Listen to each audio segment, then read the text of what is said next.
अगर बहुत दिनों तक हमने क्रोध को अपने अंतर में रखा तो वो क्रोध बेर बन जाता है। हमने बचपन में भी 9th या 10th किसी क्लास में हिंदी सब्जेक्ट में पढ़ा भी था कि बेर जो होता है क्रोध का अचार या मुरब्बा होता है। यानी जब क्रोध को हम कई दिनों तक अंदर रखते हैं किसी के भी प्रति तो वो बेर बन जाता है। जैसे अचार बनाने के लिए ताज़ी केरी को आप बहुत दिनों तक धूप में रखो तो वो अचार बन जाती है। तो ऐसे ही क्रोध को बहुत दिनों तक हम अपने अंतर में रखेंगे तो वो बेर बन जाएगा। और बेर तो एक ऐसी मानसिक बीमारी है जिसका फल मनुष्य को जीवन भर भुगतना पड़ता है। वेर की वजह से वो व्यक्ति अपने आप को संतुलित भी नहीं रख पाता और जिससे उसका वेर होता है तो उसमें अगर कुछ गुण हैं भी ना तो भी वो उसको नज़र नहीं आएंगे। उसके प्रति कभी उसका अगर प्रेम रहा भी होगा वो भी क्षण भर में वो समाप्त कर देगा। उसके संस्कार, उसकी भलाइयाँ जो भी हो सब विसार देगा। मतलब वेर इतना खतरनाक होता है। और जब स्थायी रूप से क्रोध हमारे अंदर भरेगा तो क्रोध का तो वेग धीरे धीरे धीमा हो ही जाता है, लेकिन जो वेर के रूप में बाहर निकलता है तो वो तो जब तक सामने वाले व्यक्ति को या जिससे उसका वेर है उसको सजा न दे दे, उसको नुकसान न पहुंचा दे या उसको किसी भी तरीके से उसका बुरा न कर दे तब तक उसको संतोष नहीं मिलता। वेर जो है बहुत खतरनाक मानसिक बीमारी है। क्रोध तो फिर भी क्या है कि तत्काल में आ जाता है, एकदम से कोई बात आती है और मनुष्य क्रोध करता है। भले वो बाद में फिर थोड़ा सा उसको एहसास होता है तो वो पछताता भी है, हो सकता है माफ़ी भी मांग ले। यानी ये क्षणिक होता है। जिस टाइम क्रोध आता है उस टाइम मनुष्य बिल्कुल पागल हो जाता है, उसको सोचने का भी समय नहीं मिलता। लेकिन वेर में फिर इसका उल्टा है। जब वेर जो व्यक्ति पालता है अपने अंतर में, मतलब पहले तो क्रोध ही आता है उसके पीछे ही वेर आता है, तो उसके वेर वाले व्यक्ति बहुत प्लानिंग से काम करता है। समय लेगा, प्लान करेगा कि मैं किस तरीके से सामने वाले को कष्ट पहुंचाऊं। क्रोध में अस्थिरता होती है लेकिन वेर में स्थिरता होती है। क्रोध में क्षणिकता होती है लेकिन ये लॉन्ग टाइम तक होता है।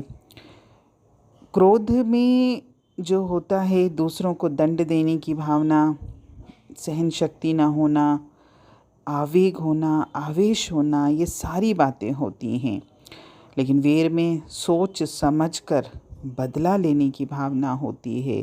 पहले हम अच्छी तरह सोचते हैं, कुछ समय लेते हैं और इसके बाद ही सामने वाले से बदला लेते हैं। यानी क्रोध और वेर दोनों ही बहुत खतरनाक हैं। और किसी ने कहा भी है कि दुख पहुंचने के साथ ही दुखदाता को पीड़ित करने की प्रेरणा करने वाला मनोविकार क्रोध और कुछ नहीं बल्कि खुद को ही कष्ट पहुंचाने वाला है। और जो ये प्रेरणा देने वाला जो भाव है वेर, उसको तो किसी ने अगर हमको गाली दी तो हमने अगर उसी समय उसको वापस से गाली दे दी या जवाब दे दिया जो भी, तो ये तो आपने क्रोध किया। लेकिन अगर सपोज़ ये मान लो कि वो गाली देकर या कुछ आपको सुनाकर चला गया तो 2 महीने बाद जब वो आपको मिलेगा तब आपने उसे बिना फिर गाली सुने, यानी अब 2 महीने के बाद उसने आपसे कुछ भी ना बोला, लेकिन जैसे ही वो मिला तो आपने उसको मार दिया। ये तो आपका वेर निकालना हुआ। यानी क्रोध और वेर में यही अंतर है। वेर में धारणा शक्ति, अपने भावों को संचित करके मन में रोकने की शक्ति की ज़रूरत होती है। और जिन प्राणियों में पुराने क्रोध को संचित रखने की शक्ति होती है वे ही वेर कर सकते हैं।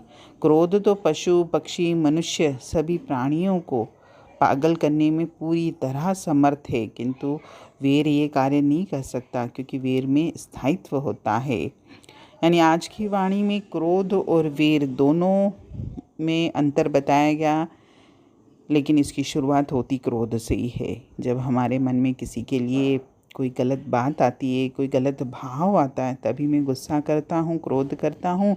और बाई चांस अगर मैं क्रोध नहीं कर पाता किसी भी कारण से तो मैं उससे वेर करता हूँ। बातें तो दोनों ही गलत हैं। कोशिश हम ये करें अपने जीवन में कि हम प्रेम स्वरूप परमात्मा के अंश हैं तो हम प्रेम से ही सबसे बात करें। और क्रोध आपके रिश्ते नाते तो बाद में बिगाड़ेगा, सबसे पहले वो हमारी मानसिक सेहत को बिगाड़ता है, क्योंकि कई बार क्रोध करने वाले व्यक्ति को अंदर ही अंदर न जाने कितनी परेशानियां हो जाती हैं, उसको खुद पता नहीं चलता। और क्रोध की तुलना तो माचिस की तीली से की जाती है। जैसे माचिस की तीली पहले खुद को जलाती है, इसके बाद ही वो कहीं और आग लगाती है। तो क्रोध का भी ऐसे ही है, पहले क्रोध वाला व्यक्ति खुद जलता है, बाद में वो दूसरों को कष्ट पहुंचाता है। हरि ओम।